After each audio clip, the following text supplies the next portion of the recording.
Bien, bonjour à tous. Nous nous retrouvons donc ce matin pour parler toujours de transmission reprise et plus particulièrement donc dans le cadre de ces petits déjeuners transmission reprise. Nous parlons donc ce matin de comment financer la reprise. Nous serons en compagnie de Cynthia Frisca-Chevron du Crédit Mutuel qui va donc nous parler de ces modalités de financement et voir de quelle façon les repreneurs peuvent être aidés pour faire du financement. Alors, quand on parle de reprise, ce qu'il est important surtout de voir, c'est qu'il ne faut pas rester seul, hein. Il faut savoir s'entourer des partenaires habituels, professionnels de la reprise. Nous, Chambre de métier, nous sommes là un petit peu comme une plateforme d'accueil, les premiers éléments donnés et puis, je dirais, un guide pour vous orienter sur toutes les étapes de reprise. Mais bien sûr, il faut solliciter l'expert comptable de l'entreprise ou un autre expert comptable que le repreneur est susceptible de choisir. Les banquiers sont là, bien évidemment, nous en parlerons avec Madame Frisca-Chevron. Les banquiers sont là donc pour assurer le financement de la reprise. Les banques peuvent être, je dirais, accompagnées dans la démarche de financement par des associations locales qui font des prêts d'honneur. Et puis, nous en parlerons avec Madame Frisca-Chevron, il y a d'autres types de financement. Et puis, sur la partie juridique et actes, les notaires et avocats sont là donc pour s'occuper de toutes les démarches. Et puis, dans certains cas, si on est dans le cadre d'une reprise d'une entreprise rencontrant des difficultés, ça peut aller jusqu'à un contact avec les mandataires et administrateurs judiciaires.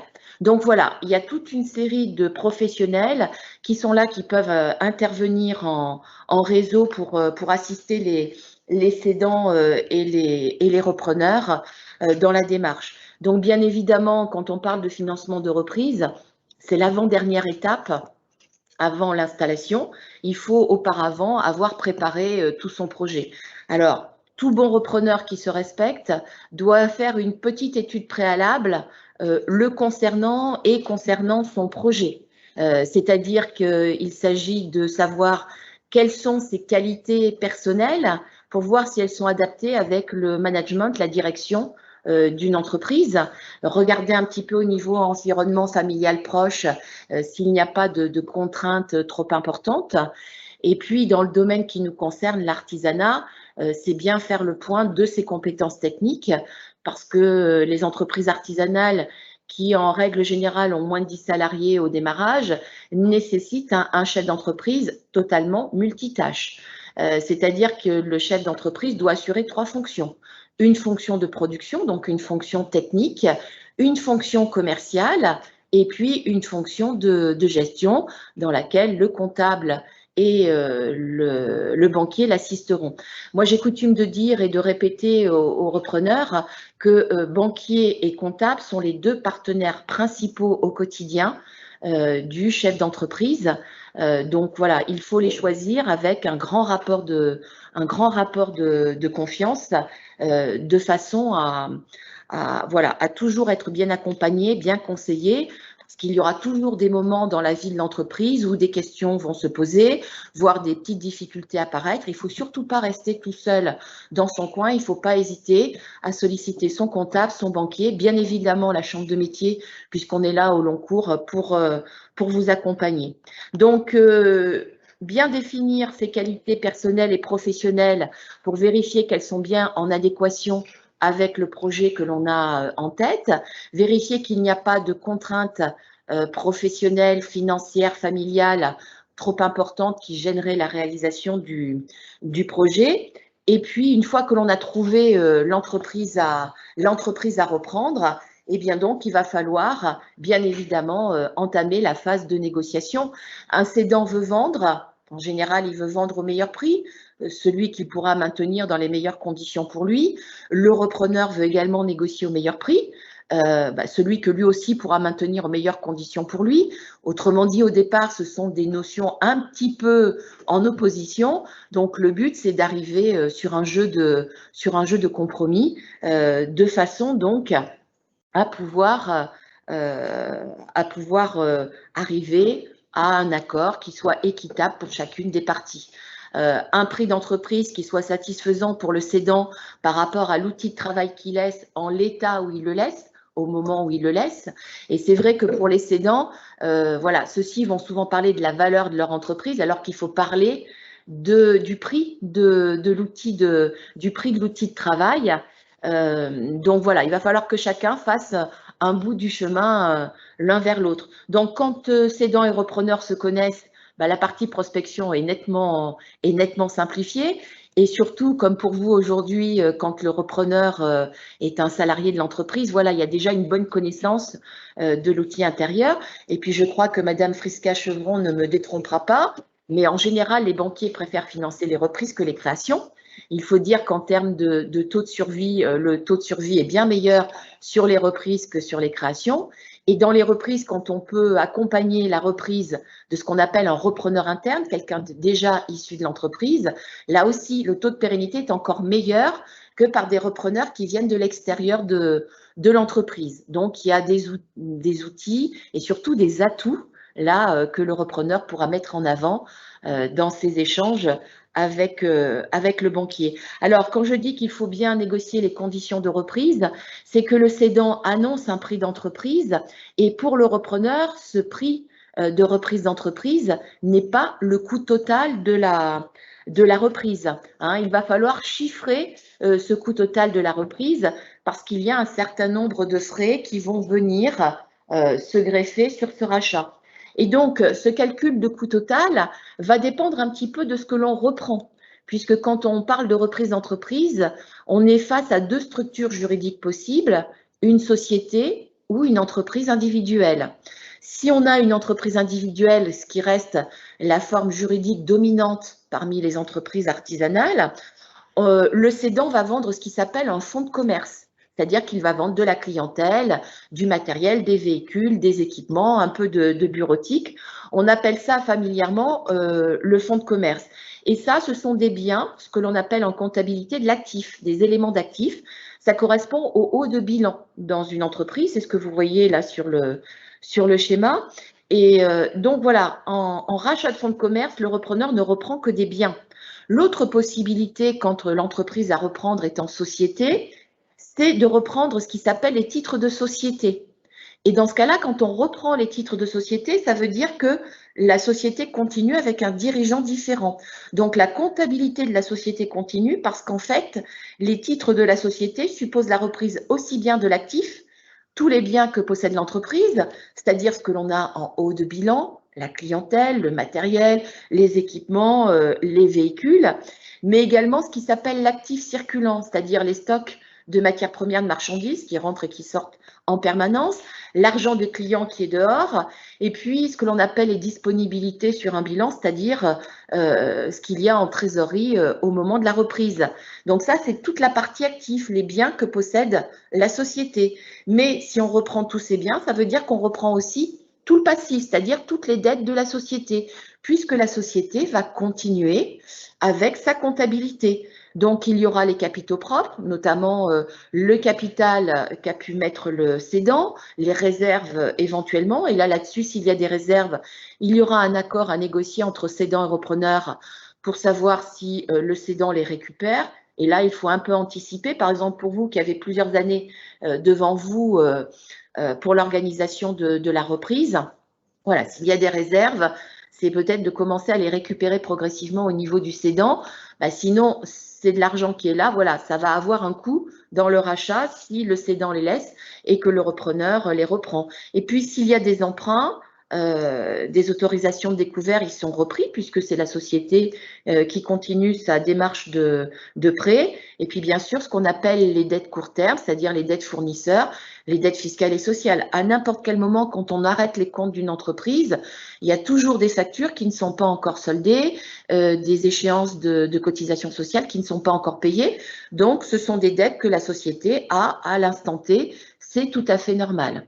Alors, quand un repreneur fait la démarche de racheter des titres de société, eh bien, il est clair qu'il doit donc se livrer à un audit très poussé des bilans de la société pour bien vérifier que entre l'actif et le passif, la valeur de rachat de ces titres est cohérente.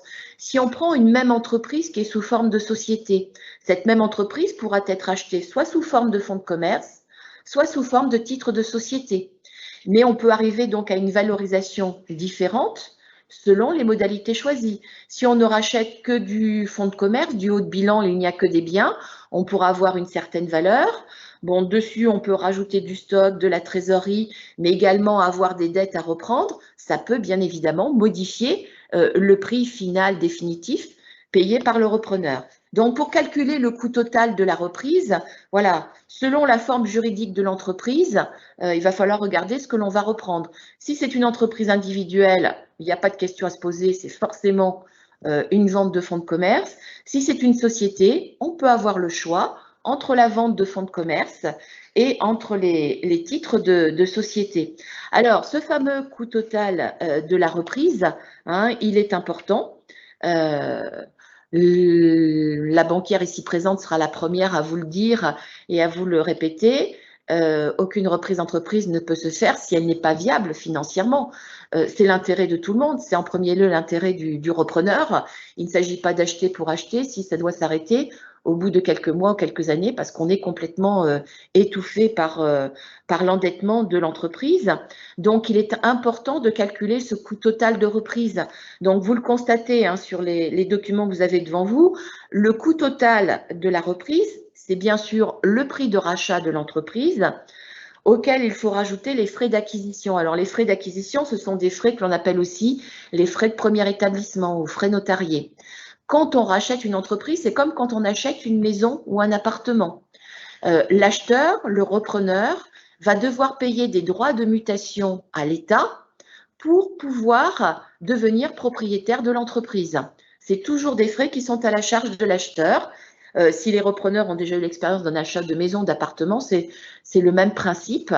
Donc, ces fameux droits de mutation, au fur et à mesure des décennies, se sont un petit peu allégés. Au jour d'aujourd'hui, par rapport à un prix d'entreprise, si on est sur un fonds de commerce ou des ventes de titres de URL ou de SARL, il y a un abattement de 23 000 € sur le prix avant calcul des droits de mutation. Et au-delà de 23 000 €, on va avoir une tranche à 3%. Donc, ce sera de 23 001 € à 200 000 €. L'État taxera à 3%. Ces 3% qui vont descendre à 1% quand l'entreprise reprise sera sur ce qu'on appelle une ZRR. C'est-à-dire les ZRR, ce sont les zones de revitalisation rurale. Et donc, sur une ZRR, quand la commune a moins de 2000 habitants, le taux de 3% va descendre à 1% pour justement faciliter la reprise et le maintien d'entreprises sur ces ZRR. Et puis, au-delà de 200 000 €, on est déjà sur des prix d'entreprise assez conséquents dans l'artisanat. Hein, hors mur, on le voit, mais ça reste pas, ce ne sont pas les cas les plus nombreux. Donc, au-dessus de 200 000 €, on est sur une tranche à 5%. Donc, voilà, une partie 0%, une partie 3%, qui peut être dans certains cas ramené à 1%, et au-delà 5%. Et donc, dans ces frais d'acquisition, bien sûr, ce qu'il va falloir rajouter pour le repreneur, ce sont les honoraires du juriste qui va rédiger l'acte de vente en bonne et due forme, puisque voilà, le rachat d'une entreprise est quand même un acte important qui va nécessiter la plupart du temps des prêts bancaires, des conditions de garantie. Donc, il est souhaitable de faire l'acte de vente par un professionnel. La loi en France stipule que le recours à un notaire n'est obligatoire que lorsqu'il y a de l'immobilier. Si on ne rachète pas les murs professionnels, uniquement des titres de société où il n'y a pas de mur, un fonds de commerce, le recours à un notaire n'est pas obligatoire, mais il est vivement conseillé. Et quand je dis notaire, je devrais dire juriste de façon générique, c'est-à-dire c'est l'acheteur qui va choisir le professionnel qui fera l'acte de vente. Ce sont des notaires, des avocats. C'est vrai qu'en artisanat, ce sont assez souvent des notaires qui sont sollicités parce qu'ils sont très présents au niveau territorial sur nos zones qui sont quand même à dominante rurale. Mais c'est une totale liberté de choix au niveau du repreneur. Et donc, comme c'est le juriste choisi par le repreneur qui va faire l'acte de vente, les honoraires d'acte de vente seront bien sûr payés par le repreneur. Si le cédant souhaite être accompagné par son notaire ou son avocat à la vente, ce ne sera pas son notaire ou son avocat qui fera l'acte officiel, sauf s'ils ont décidé d'un commun accord avec le repreneur que le repreneur prendrait le notaire ou l'avocat du cédant, c'est aussi possible, mais c'est toujours celui choisi par le repreneur qui fera les actes et qui sera payé par le repreneur. Et si le cédant veut se faire accompagner par son juriste, bien à ce moment-là, voilà, il va s'arranger avec son juriste si celui-ci réclame des honoraires pour être présent pour le conseiller, mais ce sera bien le juriste du repreneur qui fera les actes. Alors, par expérience, les usages professionnels, notamment au niveau des notaires, c'est que lorsque les deux parties les sollicitent, cédant et repreneur, ils ont coutume, ce sont des usages professionnels très présents chez les notaires, ils se partagent les honoraires. C'est eux qui s'organisent entre eux. Le repreneur paie son notaire et ensuite donc les notaires s'organisent entre eux. Donc c'est vrai qu'un cédant peut se faire accompagner par son notaire si ça le rassure, s'il a besoin de conseils au moment de la signature des actes. Et je dis bien les actes parce qu'en fait, les actes d'une reprise, c'est 2 étapes. Cédant et repreneur négocient, se mettent d'accord et en général, on bloque la vente en signant donc ce qui s'appelle une promesse d'achat et de vente, qu'on appelle aussi familièrement un compromis de vente. Et ce compromis de vente, ce n'est qu'une promesse d'achat de la part du repreneur, sous réserve de l'obtention de ses financements bancaires, sous réserve que les derniers bilans sur lesquels, que l'on ne connaît pas encore au moment où on vend, mais soient identiques à ceux sur lesquels on s'est basé pendant la négociation, puisque là, actuellement, on est en juin, on commence tout juste à voir arriver les bilans arrêtés au 31 décembre 2020. Donc, au moment où se négocie une entreprise, on n'a pas toujours les tout derniers bilans. Donc, il est possible de mettre des réserves, que ce soit sur une réduction de prix, voire un abandon de la vente, si les derniers bilans que l'on ne connaît pas au moment où on négocie étaient catastrophiques par rapport à ceux des 3, 4 ou 5 dernières années sur lesquels on s'est basé. Alors, j'évoque ces périodes de référence parce que jusqu'à début 2020, quand on faisait une reprise, que l'activité de l'entreprise reprise était stable, on avait coutume de travailler et d'analyser sur les 3 derniers exercices pour avoir une tendance fiable de l'activité de l'entreprise. Mais le Covid étant passé par là, il a généré beaucoup plus de variabilité. On a des entreprises qui ont été très limitées dans leur exercice d'activité et donc baisse de chiffre d'affaires importante. À côté de ça, notamment dans certains métiers de l'alimentaire en artisanat, comme les plats cuisinés, les traiteurs, les boucheries, charcuteries, où ils ont explosé les chiffres et ils ont eu des accroissements très conséquents de chiffre d'affaires. Du coup, on peut plus se baser sur les transactions qui vont se faire là maintenant et dans les prochaines années, uniquement sur les 3 dernières années, parce qu'on aura 2 années Covid, voire peut-être un petit peu plus. On ne sait pas comment la situation va évoluer, où on n'aura pas une bonne lecture de la tendance réelle de l'entreprise. Donc, nous avons coutume désormais de conseiller donc une analyse sur les 5 derniers exercices pour vraiment voir l'activité réelle habituelle de l'entreprise hors période de crise sanitaire. Donc, le prix de l'entreprise, auquel on rajoute les frais d'acquisition, c'est-à-dire les droits de mutation, les honoraires d'acte. Si au niveau de la reprise, le repreneur estime qu'il y a des investissements vitaux supplémentaires à réaliser au moment de la reprise, il faut intégrer le montant des investissements, TTC, parce que même si la TVA est récupérable, il va falloir quand même la financer avant de la récupérer. Si on est sur de l'achat de fonds de commerce, eh bien, dans le prix du fonds de commerce, le stock n'est pas compris, donc il va falloir rajouter le stock. Et pourquoi est-ce qu'on ne met jamais un prix de stock dans le prix du fonds de commerce? Parce que d'une part, le stock n'est pas soumis à droit de mutation, donc si on l'intégrait dans le prix du fonds, ça fausserait le calcul des droits de mutation. Puis le stock, c'est quelque chose qui bouge en permanence. On utilise de la matière certains jours, certaines semaines, certains mois, on en fait rentrer d'autres, donc le stock, il bouge toujours. Donc, pour l'étude chiffrée des prévisionnels du repreneur, on se base sur le stock moyen habituel de l'entreprise, mais dans les 8-10 jours qui vont précéder la date de reprise effective, il faudra que cédant et repreneur fassent un inventaire du stock ensemble. Comme les 2 parties seront présentes, on parle d'inventaire contradictoire.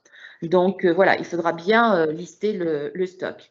Et puis, si on est sur du rachat de fonds de commerce et non pas de titres de société, Donc, de la même façon que dans les titres de société, le stock est compris, la trésorerie aussi est comprise. Mais si on est sur du rachat de fonds de commerce, donc je l'évoquais tout à l'heure, le stock n'est pas compris, mais la trésorerie de démarrage non plus, ce que l'on appelle le besoin en fonds de roulement. Et puis, le repreneur peut avoir besoin de monter une forme juridique spécifique qui va générer des frais particuliers. Il peut choisir d'être en société. Le repreneur n'est pas lié par la forme juridique du cédant. Il est libre de choisir la forme juridique qu'il veut. Donc, une entreprise individuelle, ça va être le coût d'une immatriculation chambre de métier. Actuellement, on est à peu près à 136 €. Mais si on part sur un montage de société, il va y avoir le capital social à constituer, plusieurs milliers d'euros, la rédaction des statuts par un professionnel, donc des honoraires, qui peuvent varier de plusieurs centaines à plusieurs milliers d'euros. Il va y avoir des publicités légales, des immatriculations spécifiques. Donc voilà, d'un côté, on va être sur un peu plus d'une centaine d'euros et de l'autre sur plusieurs milliers d'euros en coût de montage de forme juridique. Il faut le prévoir dans son coût d'installation. Et puis, dernier point, quand le repreneur va solliciter la banque pour une demande de financement, il y aura un dossier de demande de prêt qui sera monté, qui va générer un coût, puisque le banquier va passer du temps pour monter ce dossier de demande de prêt, il sera facturé. C'est un service qui est facturé par la banque. Et puis, les banquiers ne vont pas aller seuls sur le financement du projet, mais Madame Frisca-Chevron nous en reparlera un petit peu plus tard. Voilà, il va y avoir intervention d'un organisme de caution mutuelle parce que je pensais écran. Voilà. Si l'organisme de caution suit, eh bien, effectivement, la banque financera plus facilement le repreneur. Donc, certes, ça fera des frais supplémentaires pour le repreneur, mais ils seront intégrés dans le coût d'installation. Et puis, tout ça se négocie, que ce soit les frais de dossier ou les frais de cautionnement. Il ne faudra pas hésiter à les négocier avec le banquier. Et c'est là que l'on va avoir le coût total de la reprise et qu'il faudra, pour le repreneur, raisonner sur comment financer ce coût total de reprise. Donc, pour connaître ce coût total, il n'y a pas 36 outils, 36 solutions. Il faut établir une étude prévisionnelle. Donc, l'étude prévisionnelle, c'est 3 documents, un plan de financement, un compte de résultat prévisionnel et un plan de trésorerie. Donc, le plan de financement, qu'est-ce que c'est? Eh bien, c'est le document qui va permettre de chiffrer ce que nous avons vu tout à l'heure, c'est-à-dire le coût total de la reprise, c'est la partie besoin du plan de financement, en comptant le prix et tous les frais qu'on a évoqués tout à l'heure, quel est le coût total de la reprise, et puis ensuite réfléchir à comment on va financer ce coût total entre ce que l'on verra un peu plus tard, les apports, les prêts bancaires, les prêts d'honneur associatifs. Donc voilà pour ce premier document.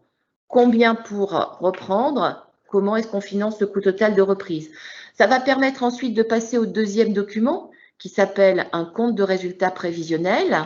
Et ce compte de résultat prévisionnel, lui, va permettre de chiffrer les charges à prévoir pour le repreneur et donc le chiffre d'affaires minimum que devra réaliser le repreneur pour pouvoir couvrir ses charges de fonctionnement. Donc, il y a des charges qui seront identiques à celles du cédant et puis d'autres qui seront propres, comme justement le remboursement des emprunts, la rémunération dont aura besoin le repreneur. Peut-être que dans les frais généraux, il y aura des renégociations de tarifs avec certains fournisseurs tels que comptables, tels que contrats de téléphonie, assurance, etc. Donc voilà, il va falloir chiffrer les charges qui seront propres au repreneur pour calculer le chiffre d'affaires qu'il devra réaliser pour s'en sortir. Et ce calcul se fera à minima sur 3 années prévisionnelles, de façon donc à bien voir donc où est-ce que ça le mènera. Et surtout, une fois que l'on aura calculé ce chiffre d'affaires minimum que doit réaliser le repreneur, eh bien, on pourra le comparer avec ce que l'entreprise a fait au cours des derniers exercices, de façon à vérifier que l'activité habituelle de l'entreprise permet d'atteindre ce chiffre d'affaires et donc d'assurer un fonctionnement normal pour le repreneur. Et le troisième document qui permettra de valider complètement ce qui s'appelle la viabilité économique du projet, confirmer que le projet tiendra la route, sera viable, que le repreneur pourra s'en sortir, c'est le plan de trésorerie. Alors, dans le plan de financement, je l'ai évoqué tout à l'heure, il y a cette fameuse trésorerie de démarrage. Dans le jargon, on appelle ça le BFR, le besoin en fonds de roulement. Et bien donc, on va regarder à partir de ce besoin en fonds de roulement, avec les recettes TTC du premier mois, les dépenses qui sont toujours TTC du premier mois, et bien si à la fin du premier mois, il reste un petit matelas de sécurité, ce qu'on appelle un solde positif de trésorerie. Et puis ce solde positif reporté sur le deuxième mois, plus les recettes du deuxième mois, moins les dépenses du deuxième mois, hop, toujours vérifier qu'il nous reste une avance d'argent. Et ce matelas de sécurité, ce solde positif de trésorerie chaque fin de mois, et on va le calculer comme ça sur à minima 3 années prévisionnelles, c'est le gage que le repreneur pourra se reposer. C'est-à-dire quand on a une avance de trésorerie en entreprise, bah, du coup, ces nuits, on dort, on se repose réellement, on ne passe pas son temps pendant des jours, des semaines, des mois à cogiter en se disant mais comment je vais m'en sortir et payer ce que j'ai à payer. Donc, vraiment, la trésorerie, c'est le nerf de la guerre. Il faut toujours la prévoir un peu plus large que trop juste, parce que c'est ça qui va vous permettre d'avoir une activité un peu plus sereine et de ne pas vous épuiser psychologiquement parce que vous serez trop juste en trésorerie. Quand l'argent des clients rentre, c'est jamais régulier, hein, donc il y a des mois où ça rentre un peu plus, des mois où ça rentre un peu moins. Et puis la vie est ainsi faite que c'est toujours les mois où l'argent rentre moins que l'on a effectivement des charges un peu plus conséquentes. Donc voilà, quand il y a un petit pépin, une réparation qui n'était pas prévue, on a cette avance de trésorerie qui permet de faire la jointure et de se dire, OK, je pourrais assumer ce que j'ai assumé sans coût majeur. Et puis, là aussi, tout à l'heure, le Crédit Mutuel nous en parlera, en plus de sa trésorerie d'avance, négocier un petit découvert pour le gros pépin, l'imprévu que personne n'avait prévu parce qu'il faut aussi l'envisager. Et un découvert, tant qu'on ne l'utilise pas, il ne génère pas de frais. Mais voilà, il va venir jamais à la place de la trésorerie, toujours en plus de votre trésorerie d'avance. Donc voilà, on vérifie avec le plan de trésorerie qu'il y a bien ce petit matelas de sécurité. Et là, à partir de là, ben, on sait que le projet économiquement, il est viable, il tient la route. Et l'avantage en reprise, c'est qu'on a les bilans d'un précédent exploitant pour bien vérifier voilà, que c'est réalisable. Et donc, de cette étude prévisionnelle, on ajoute le descriptif complet de l'entreprise. Alors, pour les gens qui nous ont suivis, comme c'est le cas ce matin, il y a des diagnostics estimations faits par la Chambre de métier avec toute une partie descriptive de l'entreprise qui vont être toute la phase de présentation commerciale du projet, le CV du repreneur, la copie des bilans et comptes de résultats, et tout ça lié à l'étude prévisionnelle constitue le dossier complet de présentation que beaucoup appellent le business plan, que d'autres appellent le plan d'affaires. C'est la même chose, hein, business plan, plan d'affaires, c'est la même chose. C'est le document complet qui permet à un repreneur de rencontrer donc des banquiers, parce qu'il faut toujours en voir plusieurs au départ. Quelquefois, il faut en voir plusieurs pour en trouver un qui suive. D'autres fois, plusieurs peuvent être intéressés. Ça va permettre, excusez-moi Madame Frisca-Chevron, mais de faire jouer la concurrence et de négocier les tarifs. Hein, c'est de bonne guerre. Voilà, négocier les tarifs de la banque, c'est déjà commencer à gratter un peu et à améliorer sa marge future et son bénéfice futur. C'est déjà un bon exercice de gestion future de l'entreprise. Donc voilà, à partir de là, c'est vraiment le moment. Comme je dis toujours, le banquier, c'est l'avant-dernière étape avant de s'immatriculer. On va le voir avec un dossier complet, on explique tout et donc c'est la partie financement de la reprise qui intervient. Je vais vous laisser prendre la parole, Madame Frisca-Chevron. Merci. Okay. Donc, du coup, vous avez trouvé l'entreprise que vous souhaitez reprendre. Vous avez évalué le coût total de l'entreprise et vous avez votre business plan. Donc, il est temps d'aller voir la banque. Il ne faut pas y aller trop tôt. Il faut y aller quand vous avez vos éléments comptables prévisionnels et que tout est calé. Il est temps de voir maintenant comment vous allez financer votre projet. Donc, deux solutions pour financer votre projet, l'apport personnel et les financements. D'accord? Donc, on va commencer par parler de l'apport personnel. L'apport personnel, c'est quoi? En fait, c'est l'argent que vous, à titre personnel, vous allez mettre dans votre projet. Il faut savoir que votre apport personnel doit se situer entre 15 et 30%. Donc ça peut être, c'est votre épargne, ce que vous avez sur votre épargne. L'idée n'est pas de vous démunir de tout ce que vous avez, on est bien d'accord, puisque le banquier va regarder effectivement la totalité de votre épargne, ce que vous y consacrez, ce qui va vous rester après le projet.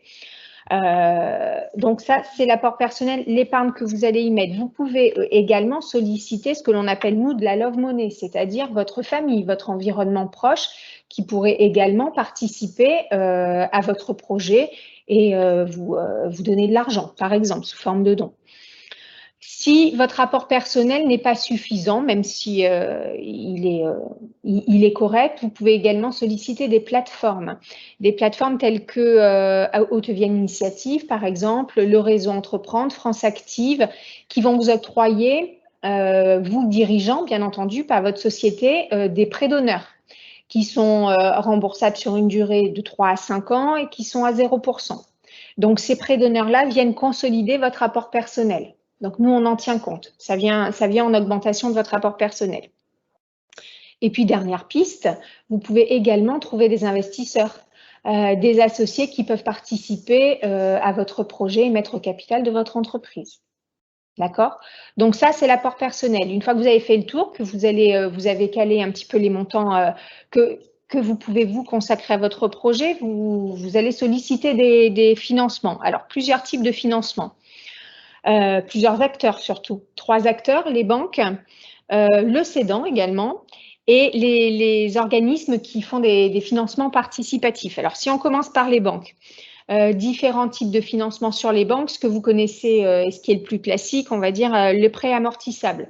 Donc là, vous venez nous voir avec votre plan de financement que l'on veut équilibrer entre les besoins et les ressources. Vous nous sollicitez pour un prêt. Et on va vous dire, en fonction de ce que vous avez besoin de financer, par exemple un fonds de commerce, que l'on va vous financer sur une durée maximum de 7 ans. D'accord? On va caler la durée de notre financement sur ce que l'on finance. Le fonds de commerce, on va le financer sur 7 ans. Si on finance un véhicule, on va aller jusqu'à 5 ans. Si on finance une machine, entre 3 et 5 ans, ça dépend de la valeur de la machine et de sa durée de vie. En fait, on va se caler sur la durée d'amortissement comptable du bien que l'on va financer pour décider de la durée du prêt. D'accord? Que dire de plus? Oui, nous, on ne va pas financer plus de 80% de votre projet. Ça correspond au fait que vous avez de l'apport personnel à côté, bien sûr. Autre source de financement, le financement locatif. Alors, le financement locatif, c'est une relation tripartite, en fait. Sur du financement locatif, vous le connaissez peut-être déjà à titre personnel d'ailleurs, c'est le crédit bail ou la location longue durée. On finance souvent des machines ou des véhicules. Donc là, c'est la banque qui achète, si on parle de véhicules. La banque va acheter à la concession que vous aurez choisi le véhicule que vous aurez choisi. D'accord? Elle en est donc le propriétaire puisqu'elle a payé la facture. Et vous allez rembourser la banque sous forme de loyer au lieu de le faire sous forme d'échéance de prêt. D'accord? Si on s'engage sur 5 ans, eh bien à la fin des 5 ans, vous avez une valeur de rachat qui est d'environ 1% du total qui aura été financé et vous devenez propriétaire du véhicule. L'avantage du financement locatif, c'est qu'on va vous financer le véhicule TTC, alors que dans tout ce qui est prêt amortissable, on vous finance du hors-taxe. D'accord? Donc ça, c'est une solution sur une création ou une reprise qui vous sera certainement proposée pour financer le véhicule ou du matériel. Alors, du plus gros matériel, hein, une caisse à outils et tout ça, c'est pas le genre de financement que l'on fait en locatif, on est d'accord. Hein. Autre source de financement, ça, c'était les financements proposés par les banques. Il faut savoir que BPI également peut vous prêter de l'argent. D'accord, vous faire des prêts en complément du prêt bancaire. Je rebondis sur ce que disait Madame Lecomte tout à l'heure. Il est nécessaire parfois de financer les décalages de trésorerie. Donc là, c'est ce que nous, on va appeler financer le court terme. Vous avez un décalage entre les délais de paiement de vos clients et vos délais de paiement fournisseurs. Vous avez identifié grâce au plan de trésorerie que l'on vous demande dans le business plan, vous avez identifié des impasses de trésorerie. C'est là où vous allez solliciter la banque. Nous dire, ben voilà, moi je vois qu'à partir du 6e mois, ben, j'ai une croissance, etc. Je vais manquer de trésorerie. À ce moment-là, nous, on met une solution en place. Alors, les solutions qu'on peut mettre en place, effectivement, il y a l'autorisation de découvert. Il n'y a pas que l'autorisation de découvert. Il y a également, si vous faites payer par traite, ce qui arrive encore pour certains artisans, eh bien, on peut vous mettre en place des solutions d'escompte. On vous avance la facture que vous allez recevoir et au moment où vous êtes encaissé, ça rembourse l'escompte. Il y a d'autres solutions, DAI à facturage. Bon, je ne vais pas rentrer dans le détail, c'est un peu plus compliqué. Vous en parlerez en fonction de votre projet. Mais sachez que ces solutions de court terme-là, il faut bien les identifier au départ. Quand vous allez solliciter le financement pour votre projet. Hein, parce que si vous revenez voir le banquier au bout de 6 mois en lui disant ben là, je suis à découvert, je vais être à découvert. Bon, on aime moins, on aime bien que le projet il soit bien bouclé dès le départ. De toute façon, logiquement, le chargé d'affaires que vous aurez en face de vous va vous parler de BFR, va vous parler de trésorerie et essaiera de savoir si vous avez bien identifié tel ou tel impasse en fonction de votre projet. D'accord? Mais c'est des choses qu'il faut prévoir au départ. L'expert comptable et les chambres consulaires y pensent également. Donc ça, on a vu les financements que vous allez trouver auprès des banques. Après, le cédant, effectivement, peut également vous accompagner par le biais d'un crédit vendeur. Et là, c'est en fait le cédant qui vous fait un crédit sur une durée en principe relativement courte, de 1 à 3 ans, pour une partie de la vente qu'il vous fait. D'accord? S'il y a 200 000, il peut dire, ben moi, en crédit vendeur, je t'octroie 50 000 € que tu me rembourses sur 3 ans. C'est toujours 50 000 qui n'est pas à demander à la banque. Et après, nous, on cale nos remboursements en fonction du crédit vendeur. C'est un accord entre vous, ça. D'accord? Assez fréquemment, les crédits vendeurs dans certains métiers artisanaux se font sur le stock. C'est-à-dire qu'il n'est pas rare que le stock soit financé par un crédit vendeur. La quote-part du prix du fonds de commerce, ça peut aussi s'envisager. Les gens d'ailleurs emploient un terme impropre pour parler de ça. Ils parlent de location-vente. Ça n'existe pas, la location-vente. Voilà, c'est du crédit vendeur. Mais sur des stocks, notamment dans les métiers du bois, quand on peut avoir des stocks conséquents, voilà, ça peut être une piste possible. Autre organisme qui peut vous financer effectivement, c'est les organismes de financement participatif. Donc là, en fait, c'est très en vogue, c'est ce que l'on va appeler le crowdfunding. Donc là, c'est des plateformes Internet où des particuliers, effectivement, souhaitent participer financièrement à votre projet. Donc, c'est un petit peu moins courant dans ça se développe, oui, depuis quelques années. D'ailleurs, nous avons un partenariat au niveau national entre le réseau CMA France et des plateformes de financement participatif. On a vu, voilà, au cours des 5 dernières années, ce type de choses se développer, même si ça reste encore exceptionnel. Mais voilà, il y a des pistes possibles. Moi, j'ai un cas d'une jeune femme qui avait repris une entreprise. Alors, ça n'a pas été lors du démarrage, le financement participatif, mais c'était une entreprise qui avait commencé à bien se développer après la reprise, bien connue sur son territoire. Il y a eu un pépin dans un atelier de fabrication. C'était compliqué du coup pour réemprunter. Et bien donc, elle a eu recours au financement participatif et les gens ont largement joué le jeu et elle a pu remettre en état son atelier par ce biais-là. Donc, c'est un exemple, mais il en existe un certain nombre d'autres ici sur le territoire ou au niveau national dans le secteur de l'artisanat. C'est vrai que ça a démarré plutôt sur une image culturelle. Mais ça s'ouvre au monde de l'entreprise. Alors, c'est vrai que quand on a besoin de lever des fonds, notamment pour financer une croissance et que les banques ont déjà beaucoup participé, c'est une bonne solution d'aller chercher ce type de financement. Alors, pour les financements, quand on vous parle financement, effectivement, on va vous parler également garantie. Différents types de garanties vont vous être proposés. Donc, Madame Lecomte le disait tout à l'heure, les organismes de cautionnement dont il faut prévoir le coût dans votre plan de financement. Vous en avez 3. BPI, la CIAJ et France Active. Donc ça, ce sont des organismes que la banque va solliciter pour BPI et CIAJ, qui peuvent garantir entre 30 et 70-80% de votre prêt, hein, selon qui vous sollicitez, et votre montage. Il y aura un coût forcément, ce coût il sera honoré au départ et à intégrer dans votre plan de financement. Donc là, c'est eux, en fonction de l'étude de votre dossier, de ce qu'on aura pu leur présenter, de votre business plan, etc., qui décideront, oui, on veut bien accompagner en garantie monsieur ou madame, ou non, par rapport à telle chose, on ne peut pas les accompagner, d'accord? Bon, ce sont des garanties très classiques et ces organismes-là suivent effectivement les projets.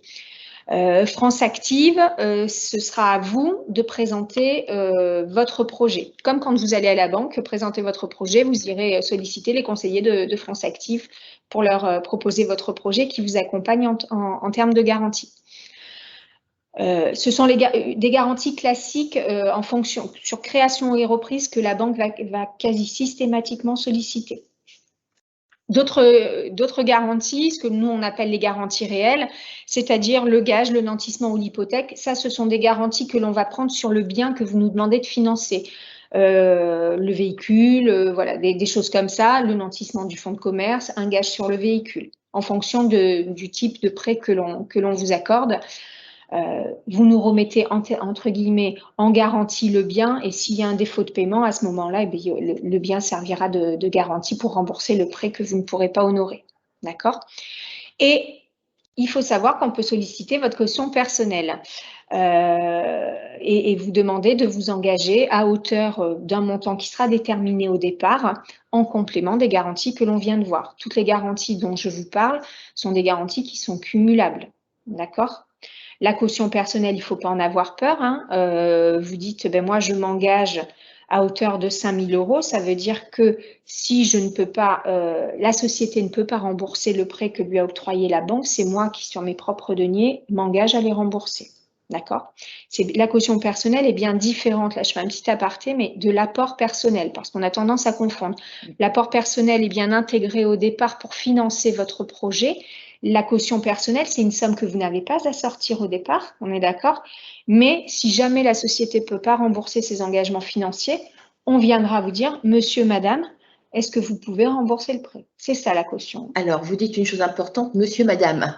Donc, quand un porteur de projet est en couple, vous allez solliciter également le conjoint pour les garanties? Oui, alors on va regarder effectivement le contrat de mariage et en fonction, on ira solliciter le conjoint qui acceptera ou ouais, il pas a la faculté de s'engager. refuser. Voilà, il y a la faculté de ne pas s'engager et on regarde effectivement le contrat de mariage, etc. Il y a plein après de notions juridiques autour de la caution qui interviennent. Petit aparté, puisqu'on parle de situation matrimoniale, de régime matrimonial, c'est vrai que les gens qui se marient sans faire de contrat sont sous le régime de la communauté réduite aux acquets, et puis certains, par rapport à des projets d'entreprise, anticipent et soit se marient sous un contrat de séparation de biens, ou quelques années après le mariage, décident de changer de régime matrimonial et de passer sous un régime de séparation de biens, de façon à créer une cloison étanche entre le patrimoine professionnel de la future entreprise et le patrimoine, on va dire, familial. Dans ce cas-là, si vous êtes dans une situation de séparation de biens, le fait que le conjoint se porte caution, ça annule un peu les bons effets protecteurs du régime de séparation de biens. Donc voilà, faut bien regarder cette situation-là, bien se conseiller. Oui. Par contre, si vous avez une caution personnelle, c'est dans le cadre d'une entreprise sous forme de société. Pour une entreprise bien sûr. individuelle, oui, vous avez raison de caution personnelle, parce qu'automatiquement… De fait, vous êtes entrepreneur individuel. Vous êtes l'entreprise, donc voilà. Non, là, on est dans le cadre d'une société. Exactement.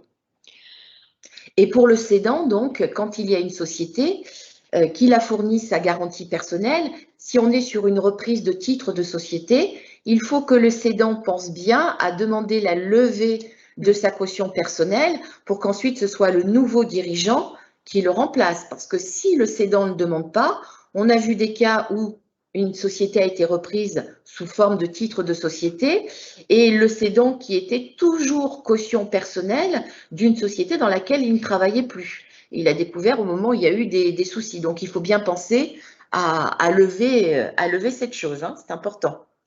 Sauf s'il souhaite apporter son support au repreneur pendant encore quelques temps, mais il faut que ce soit limité dans le temps dans ce cas-là.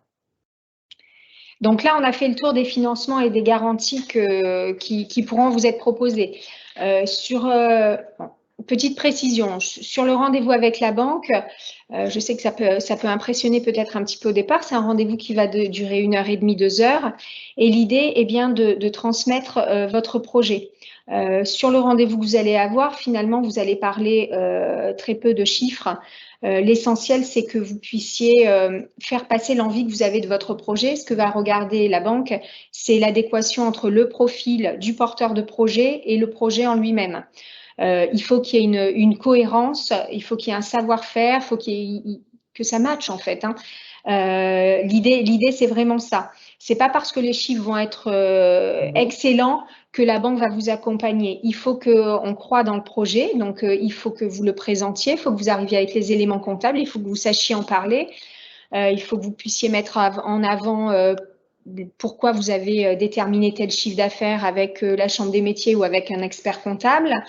Quelle est votre stratégie, où est-ce que vous voulez aller avec l'entreprise. Ça, c'est primordial. Et après, à la fin du projet, on va dire, bon, ben, vous avez besoin de ça, ça va financer ça et ça. Oui, mais toute la première partie, ça va réellement être, je parle du projet, pourquoi j'en arrive là, qu'est-ce que je faisais avant, quelle est ma volonté et où je veux aller. D'accord? Donc ça, c'est essentiel, cette démarche-là. Vous allez réellement, entre guillemets, vendre votre projet. Il faut que vous fassiez passer l'envie que vous avez. Vous vendre vous, donc, en fait. Voilà. Hein. Voilà. Motiver le banquier. Quand on discute avec des banquiers, ils nous disent bien, nous, régulièrement, que le profil du porteur de projet est déterminant dans la décision d'accord de prêt bancaire. Donc, il faut rester effectivement dans son domaine de compétences. Ou si on veut reprendre dans un domaine que l'on ne maîtrise pas techniquement, il faut impérativement passer par la case formation technique, en tout cas dans le secteur de l'artisanat qui est le secteur par excellence du savoir-faire. Donc voilà alors sachez quand même que le banquier il est bienveillant, ce qu'il veut c'est vous découvrir. Hein. Il n'y a pas de questions pièges, il n'y a pas de choses comme ça, c'est la bienveillance, mais c'est bien comprendre ce que vous allez faire et comment vous allez le faire pour pouvoir le financer correctement. Il faut qu'on comprenne vos activités. Donc effectivement sur les documents qui sont essentiels, on en a parlé un petit peu tout à l'heure, donc la présentation commerciale de votre projet. Votre CV, c'est essentiel, où on va reprendre effectivement votre expérience, ce que vous avez fait, comment vous l'avez fait. L'étude prévisionnelle, donc avec, on n'y revient pas sur le business plan, et les annexes. En annexe, vous allez mettre les bilans du cédant sur les 3-4 dernières années. Voire les 5 dernières années. Puisque l'année 2020 n'est pas une année de référence pour nous, on en tient compte, mais qu'elle soit extraordinairement bonne ou mauvaise, c'est pas une année de référence. C'est pour ça qu'on veut plutôt les années précédentes. Et 2021 sera peut-être pas aussi bouleversé que 2020, mais guère à dire. Donc voilà, c'est pour ça qu'il faudra prendre une période de référence un petit peu plus longue. Donc voilà pour le rendez-vous à la banque, les éléments dont vous avez besoin. Est-ce que vous avez des questions par rapport à ces éléments-là? Non. C'est clair? Ok. Bon, bah écoutez, très bien. Donc, de toute façon, ce dont il faut être conscient quand on prépare une reprise et surtout son financement, voilà, c'est de ne pas rester tout seul dans son coin, c'est de solliciter tous les professionnels de l'entreprise pour qu'ils vous accompagnent pas à pas, qu'ils vous initient, parce que c'est vrai que là, ce matin, on a utiliser certains termes techniques liés au montage de projets qui sont liés en fait à la gestion d'entreprise. Bah, tout ça, ça s'apprend de la même manière qu'on apprend techniquement un métier, parce qu'on ne naît pas en maîtrisant techniquement un métier. La gestion d'entreprise, de la même manière, ça s'apprend. Et tout cet accompagnement au montage permet de vous familiariser avec ce qu'est une entreprise, comment elle se gère, tous les termes techniques liés à comment financer son projet et avoir ensuite une reprise qui soit viable.